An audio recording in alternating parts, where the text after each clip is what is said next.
Hello guys, मेरा नाम है जिशान अनवर। इस वीडियो में हम बात करने वाले हैं शेयर को प्लेज कैसे करते हैं।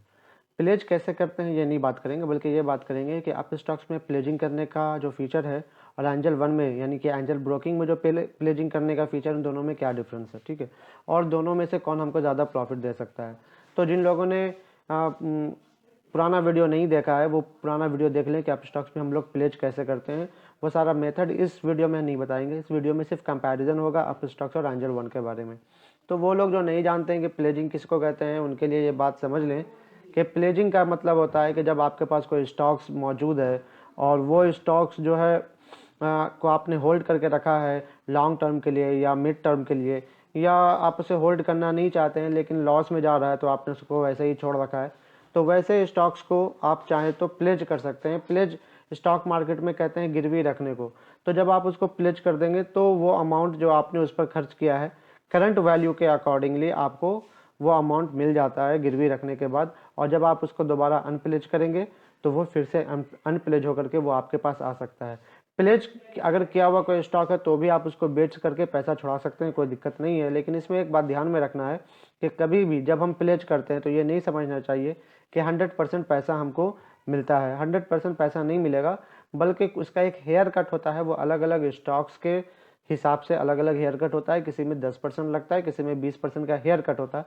तो वो हेयर कट को काट करके ही वो पैसा आपको देता है, ठीक है। तो इस बात को हमेशा ध्यान में रखना है कि जब हम अगर कोई स्टॉक है जो 100 रुपये का दाम का है और उसका हेयर कट 15% है, और जब आप उसको प्लेज करेंगे तो आपको 85 रुपीज़ ही मिलेंगे, जिसके ऊपर आप दोबारा ट्रेड कर सकते हैं। तो ये फीचर आपको आप स्टॉक्स भी दे रहा है, एंजल वन भी दे रहा है, लेकिन इसके ऊपर क्या चार्जेस हैं और क्या फैसिलिटीज़ है उसके बारे में बात करें तो एक सिंपल ये है कि pledging is a method to obtain extra cash for the trading in the stock market. तो जो लोग जिन लोगों के पास लॉन्ग टर्म के लिए है, 5 लाख 8 लाख 10 लाख लगा दिया है, या 20 लाख 50 लाख या 5,000 10,000, जो भी जिसकी अपनी फाइनेंशियल जैसी कंडीशन है, अब वो या तो छोड़ दे उसको, ठीक है, क्योंकि अभी हाथ में है नहीं पैसा, या फिर उसको प्लेज करके थोड़ा पैसा ऑब्टेन करके ट्रेड करना शुरू कर सकता है। तो ये मार्केट के अंदर लिक्विडिटी को बढ़ाने का एक माध्यम है। तो अभी हम लोग देखते हैं कि आप स्टॉक्स में अगर आप करना चाहते हैं तो क्या होगा, और अगर एंजल वन में करना चाहेंगे तो क्या होगा।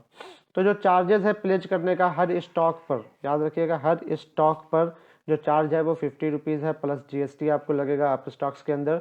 जबकि एंजल वन के अंदर आपको 20 रुपये लगता है चार्ज और साथ में GST लगेगा, ठीक है। तो 20 रुपया प्लस GST, और यहाँ पर 50 रुपया प्लस GST।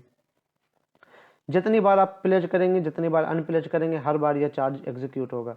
ऐसा नहीं है कि एक स्टॉक आपने लिया, जो मान के चले रिलायंस लिया है और उसके पास आपके पास एक शेयर है उसका, तो आपने उसे प्लेज कर दिया तो भी आपको उतना ही लगेगा जितना अगर आपके पास रिलायंस का 1000 शेयर है, उसको अगर प्लेज करते हैं। तो यही सेम कंडीशन एंजल में भी है, लेकिन फ़र्क सिर्फ इतना है कि अप स्टॉक्स के अंदर आपको ₹50 देने हो रहे हैं हर बार प्लेज के और अनप्लेज के ट्रांजैक्शन पर, जबकि एंजल वन में आपको 20 रुपये का चार्ज लगेगा।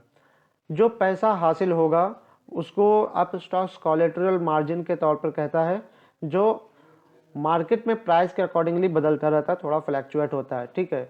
उस पैसे से आप ट्रेडिंग कर सकते हैं फ्यूचर में और ऑप्शन राइटिंग्स में। यही दो चीज़ है। जो भी पैसा आएगा आप उसको फ्यूचर में कर सकते हैं, फ्यूचर का मतलब FNO वाले में कर सकते हैं, ऑप्शन में कर सकते हैं, ठीक है।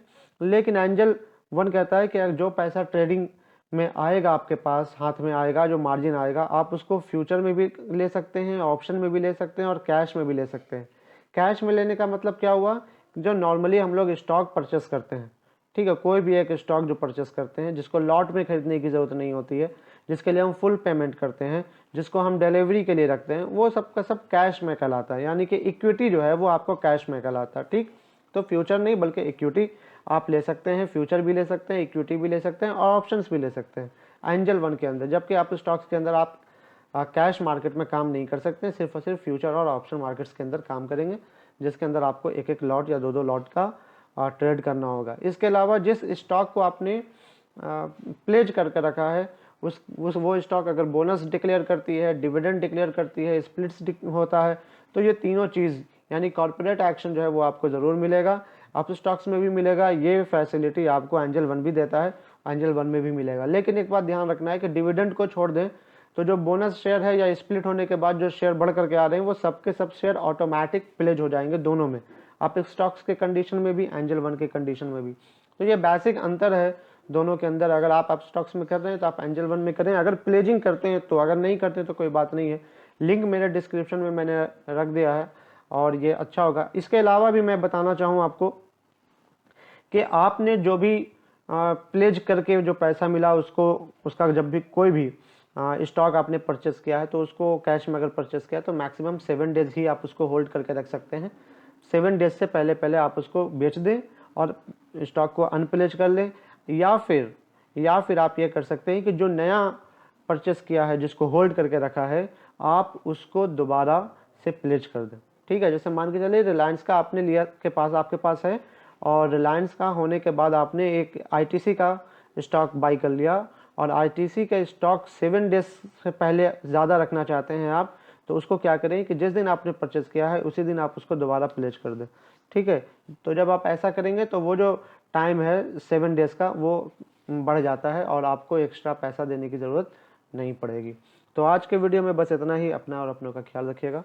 Thank you very much for watching this video.